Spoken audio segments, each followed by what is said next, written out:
Yo, are you back? Yeah. What's up? You got full armor. Okay, perfect. Okay, let me fix it. I don't know if I'll have enough. Do you have 2 extra diamonds by chance? No, I don't. I had been completely outplayed. And worst of all, Weefies now knew that me trying to get close to him was all an act. Killing him would be way harder than I'd initially thought. I had to pretend like it was a complete fluke. So, over the course of the next few days, I decided to not make any moves at all. Instead, I focused all of my time into expanding the base, fishing, and any possible activity that made it seem like I had fully given up. That was, until Weefies had an idea. Well, what do you say we play another game then? Sure. You wanna do parkour, hide and seek?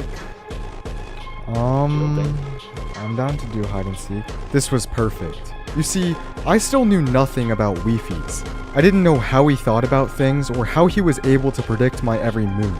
Right, I say we limit it to a biome slice. Sure.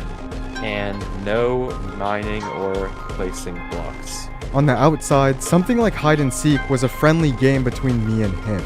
But secretly, it would allow me to understand his mind, which in turn would help me understand the prison. So, the rules of the game were simple. We would each pick a biome to hide in. Once the seeker found the hider, we would swap places, and whoever found the other person faster would win. Weefies and I agreed that I would hide first, so I picked the mangrove swamp biome, which arguably was the most dense biome that I could have picked.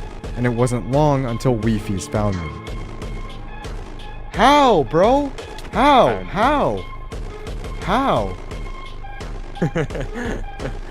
And then, it was Weefies' turn to hide. If I was going to learn anything about how he thought, it was from this. You chose the coral reef? Yeah. Out of all of the biomes? Something wrong? No. But something was wrong. No ordinary player who is trying to win in a game of hide and seek would pick this specific biome. After all, it had the least hiding places out of every other biome in the prison. This could only mean one thing. Weefies knew that this game of hide and seek was a test. And as I headed off to go and try and find him, I knew that I had to be careful. Weefies was trying to prove something. But then again, if I played my cards right, I could also learn a lot about who Weefies was as a person. So, I started looking around, and the first thing I noticed was how difficult it actually was to search underwater. Knowing that it wasn't the best use of my time, I knew that I would have to come back to that later. And since I